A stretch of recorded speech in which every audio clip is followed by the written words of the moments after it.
Hello hi everyone అండి. ఇవాళ recipe సగ్గుబియ్యం హల్వా. సగ్గుబియ్యం ఇలా ఒక 1 అవర్ నానబెట్టుకోవాలండి. నానబెట్టుకున్నాక ఒక కడాయి పెట్టుకొని నెయ్యి వేసుకోవాలండి.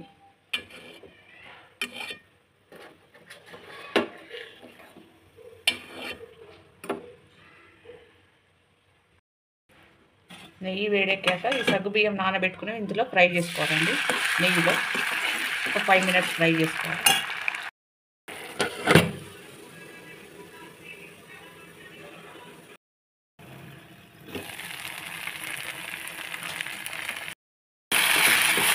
ఇలా మధ్య మధ్యలో కలుపుతూ ఉండాలండి. మంచిగా ఉడికిపోతుంది. సాధన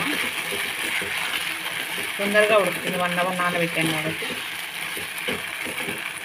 కొద్దిగా వాటర్ పోసుకోవాలండి. ఇప్పుడు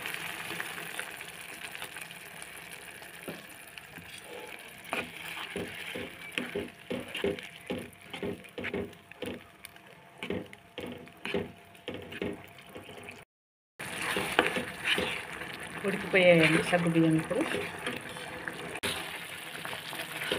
ఇలా ఉడికాక సగ్గుబియ్యం ఇప్పుడు 1 కప్పు సగ్గుబియ్యంకు 1 కప్పు బెల్లం వేసుకోవాలండి. బెల్లం వేసుకొని ఇలా కలుపుకోవాలి. మీడియం ఫ్లేమ్లో పెట్టి చేసుకోవాలండి, లేకపోతే మాడిపోతుంది.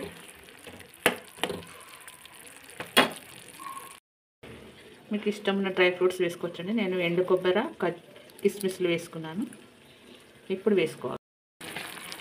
బెల్లం వేసుకున్నాక కిస్మిస్లు ఎండు కొబ్బరి ముక్కలు చిన్న చిన్న పీసెస్ ఇలా కట్ చేసి వేసుకోవాలి.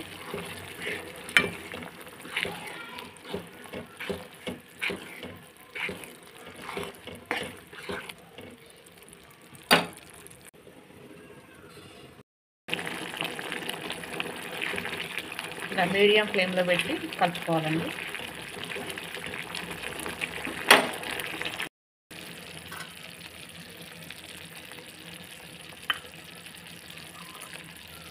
ఇలాచి దంచి వేసుకోవాలండి. ఒక 5 మినిట్స్ ఉడికించుకోవాలి. ఇలా ఉడికాక 1 స్పూన్ నెయ్యి వేసుకోవాలండి. నెయ్యి వేసుకొని స్టవ్ ఆఫ్ చేసుకోవాలి. సగ్గుబియ్యం పాయసం రెడీ అండి. సగ్గుబియ్యం హల్వా రెడీ అండి. ఈ వీడియో చూసి మీరు కూడా ఇలాగే చేసుకోండి. Please subscribe. Thank you. ఇది చల్లారిన తర్వాత గట్టిగా అవుతుందండి.